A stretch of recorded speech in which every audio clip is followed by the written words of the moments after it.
Most people think they know the truth about ancient history. But what if I told you that one of the most famous stories from the ancient world, a story that shaped how we see an entire civilization for over 3,000 years, was completely made up? And the crazy part, we only figured it out recently. I'm talking about a myth so powerful that it influenced movies, books, religious beliefs, and even how we built our own societies. Millions of people learned this story in school. Archaeologists spent decades searching for proof, and all along it was fake. So how did this happen? How does a lie survive for 3 millennia? And more importantly, what does this tell us about everything else we think we know about history? Let's talk about one of the biggest historical frauds ever pulled off. For thousands of years, we believed that the ancient Egyptians used massive armies of slaves to build the pyramids. You've probably seen this depicted in movies. Hundreds of thousands of Hebrew slaves being whipped and forced to drag giant stone blocks across the desert under the scorching sun. This image is burned into our collective memory. It's in our textbooks, our films, our cultural understanding of ancient Egypt. But here's the problem. None of it is true. The story of Hebrew slaves building the pyramids comes from a combination of biblical narratives and ancient Greek historians who wrote about Egypt hundreds of years after the pyramids were built. The most influential source was a guy named Herodotus, often called the father of history. But here's what they don't teach you in school. Herodotus also wrote about giant ants that dug up gold and tribes of people with their heads growing beneath their shoulders. Not exactly the most reliable source, right? But his writings about Egypt became gospel truth. He visited Egypt around 450 BCE, which was already 2,000 years after the Great Pyramid was built. Imagine someone in the year 4024 trying to describe life in 2024 based on rumors and stories they heard. That's essentially what Herodotus was doing. He wrote that the pyramids were built by 100,000 men working in 3-month shifts, forced into labor by a tyrannical pharaoh named Khufu. He described these workers as oppressed slaves who suffered terribly. This narrative fit perfectly with the biblical story of Exodus, where Moses leads the Hebrew slaves out of Egypt. So for centuries, people just assumed these two stories were describing the same events. Hollywood loved this narrative too. From Cecil B. DeMille's The 10 Commandments to countless documentaries, we see the same scene over and over. Masses of slaves suffering to build monuments for cruel pharaohs. It became the accepted truth. But then something interesting started happening in the 20th century. Archaeologists began finding evidence that didn't match the story at all. In the 1990s, archaeologist Mark Lehner and his team started excavating the area around the Giza pyramids more carefully. What they found changed everything. They discovered the remains of a workers' village. Not a slave camp, an actual village where workers lived with their families. These weren't people being held against their will. They had proper housing, medical care, and surprisingly good food. The evidence showed these workers ate meat regularly, specifically beef and sheep. This was expensive food in ancient Egypt, not the kind of diet you'd give to disposable slaves. In fact, analysis of the animal bones found at the site showed that these workers were eating better than the average Egyptian citizen. Some of the cattle came from farms far away, meaning the pharaoh's government was organizing a supply chain to keep these workers well fed. They also found evidence of medical care. Skeletons showed that workers who suffered injuries received treatment, including complex procedures like limb amputations with follow-up care that allowed them to survive and continue living for years afterward. You don't invest in expensive medical treatment for slaves you consider disposable. Even more interesting were the tombs. Workers were buried near the pyramids, which was a huge honor in ancient Egyptian culture. Some of their tombs had inscriptions showing pride in their work.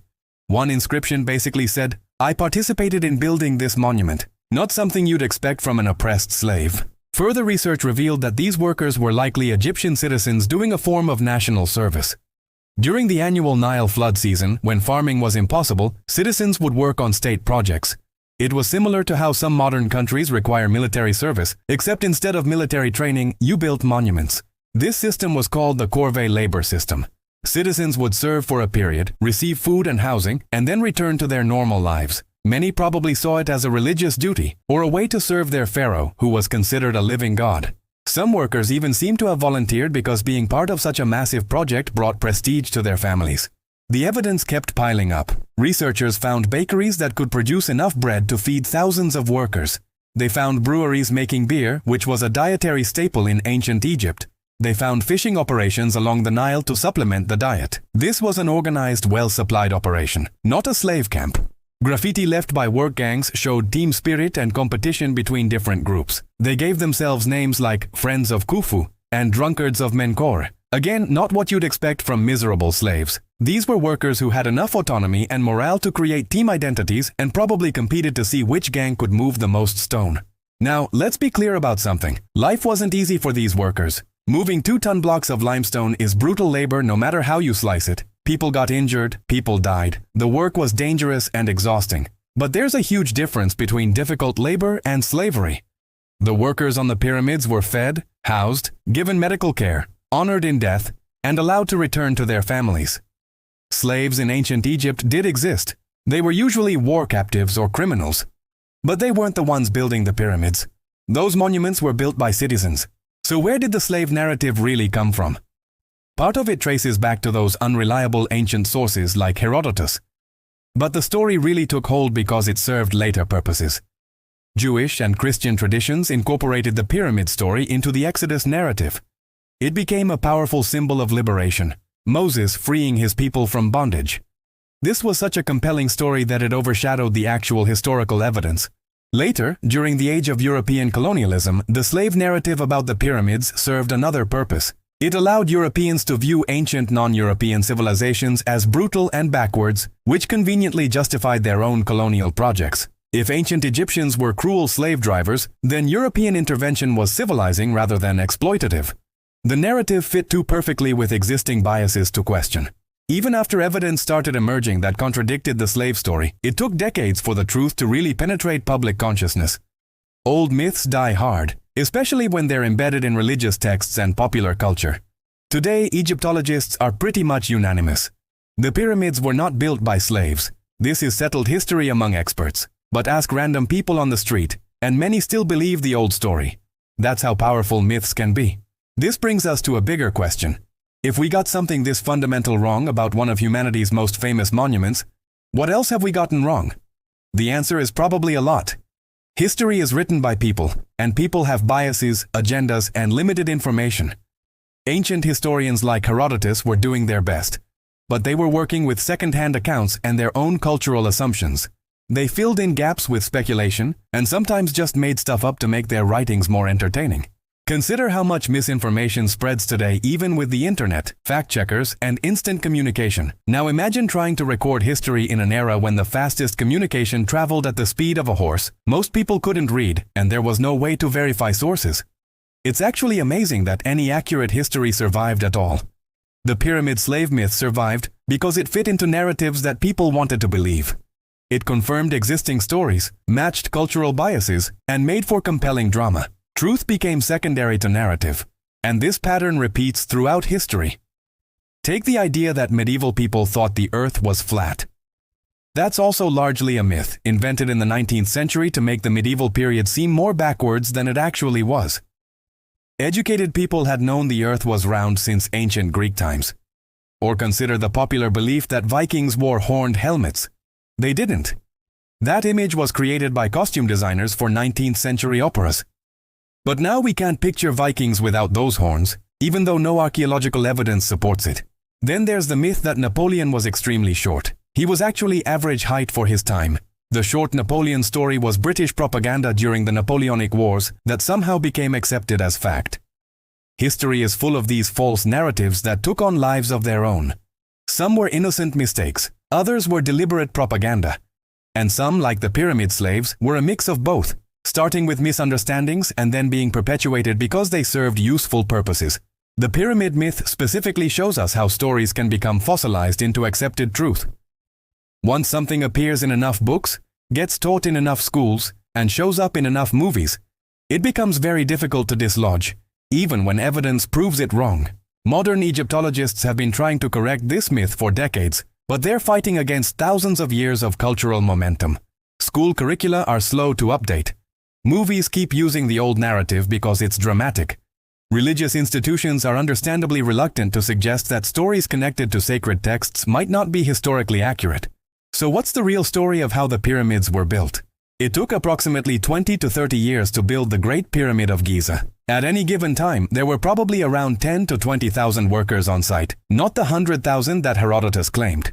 These workers were organized into crews and sub-crew teams, each with specific jobs.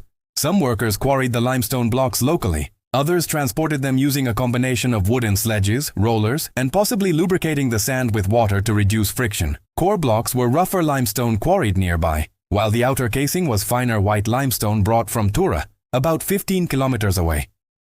The granite for interior chambers came from Aswan, over 800 kilometers south, transported via the Nile River.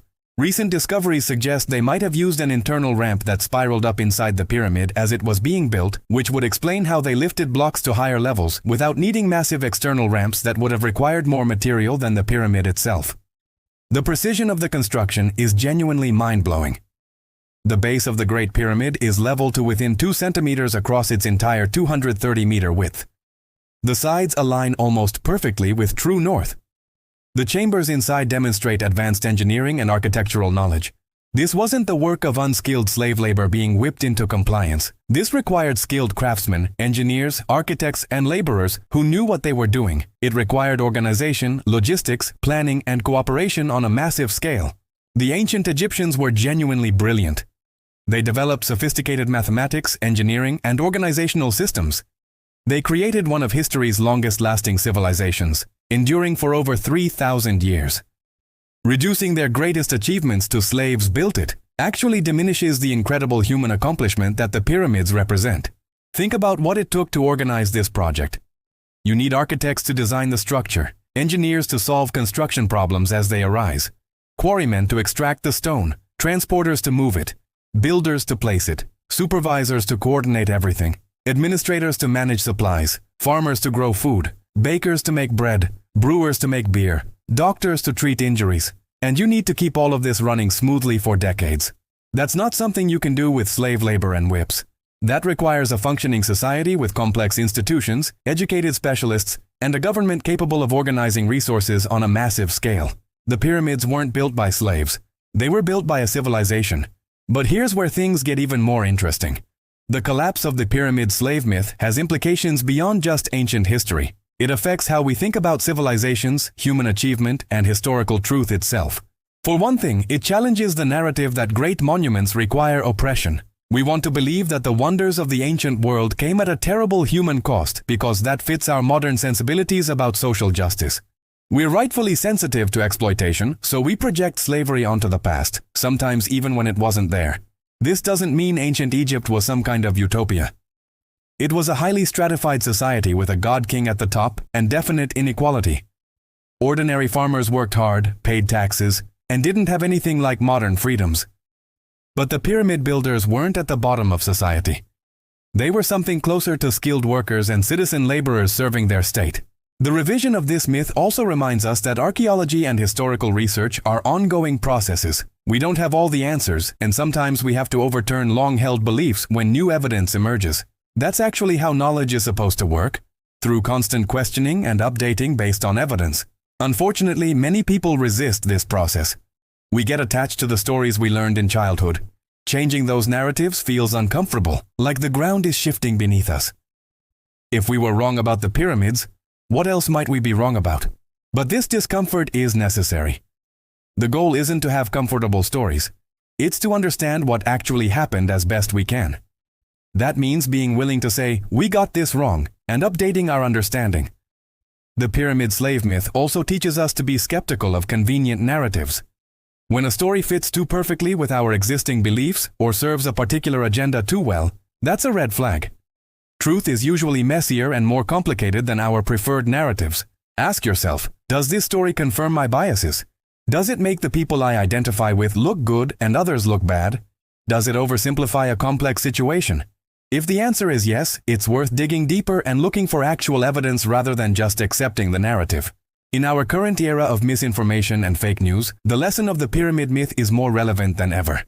False narratives can persist for centuries or even millennia if they're compelling enough and if they serve the interests of powerful groups.